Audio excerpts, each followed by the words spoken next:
Hello guys! Andito kami ngayon sa lawyer kasi ipapanotarize namin ang aming Nova Scotia Down Payment Assistance Form.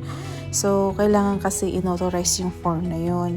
So, nagbayad kami sa lawyer ng $45 plus tax for this. Yung Down Payment Assistance Program ng Nova Scotia is yung pwede kang mangutang or mag-loan ng iyong down payment, and then yung down payment na yon is payable for 10 years without interest. So may mga qualifications doon, pero isa dun sa mga qualification is dapat first time home buyer ka. Ayan, napanauthorize na natin. Pakita ko lang sa inyo kung saan ka naman. So, dyan yung office ng lawyer. Sabi niya sa akin,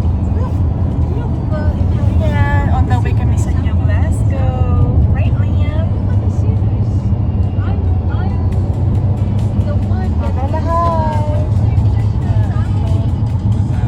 Papunta kami ng New Glasgow kasi pupunta kami dun sa office sa may down payment assistance program, and then papa-inspection din kasi namin yung bahay na napili namin, yung gusto naming bilhin.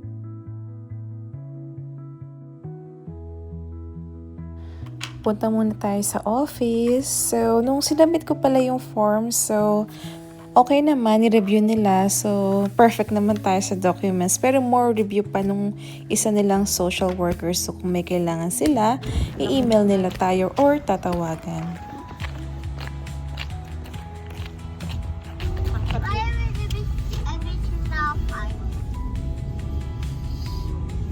Ayan yung school ate mo, no? Yung school, dyan Ayan lang, oh, yung kulay blue. Lagyan mo lang yan ng mga halaman sa... Aayusin niya lang siya. Hanggang ano yan, middle school. Oh, lalakarin lang ni Bella, oh. Oh, wow.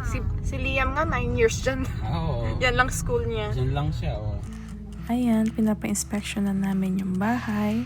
So, ayan yung kanyang drone.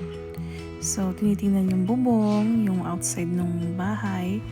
And then, ang ginastos pala namin dyan is $575. So, kunin mo man o hindi yung bahay, syempre yung sa inspection, wala na yun. Hindi na mababalik yun.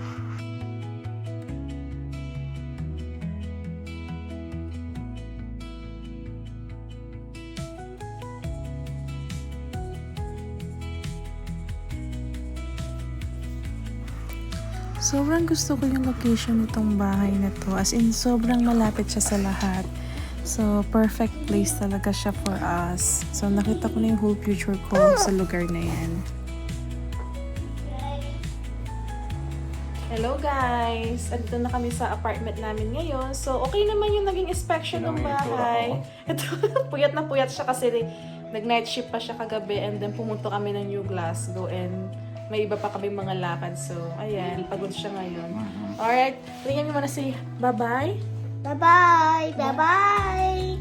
Bye!